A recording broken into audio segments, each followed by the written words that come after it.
امریکہ کی جانب سے مسلح جنگ کے بعد ایرانی پارلیمنٹ کا پہلا اجلاس ہوا جس میں اراکین نے مفاہمتی یادداشت ختم کرنے اور امریکہ سے آیت اللہ خامنہ ای کی شہادت کا انتقام لینے کا مطالبہ کیا۔ ایران کے سرکاری میڈیا کے مطابق ایرانی پارلیمنٹ کے 180 اراکین نے مطالبہ کیا ہے کہ امریکہ کے ساتھ مفاہمتی یادداشت ختم کی جائے اور نیا راستہ اختیار کیا جائے۔ 4 ماہ میں منعقد اس پہلے اجلاس میں ضوابط میں ترامیم بھی منظور کی گئیں جن کے تحت ہنگامی حالات میں ورچوئل اجلاس منعقد کیا جا سکے گا۔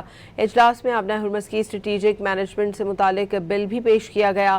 اجلاس میں مسلح افواج کی مکمل حمایت کرنے کا عہد کیا گیا اور خصوصی مذاکراتی کمیشن قائم کرنے کا مطالبہ کیا گیا۔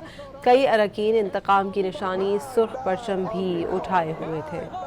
امریکہ کی جانب سے مسلح جنگ کے بعد ایرانی پارلیمنٹ کا پہلا اجلاس ہوا جس میں اراکین نے مفاہمتی یادداشت ختم کرنے اور امریکہ سے آیت اللہ خامنہ ای کی شہادت کا انتقام لینے کا مطالبہ کیا۔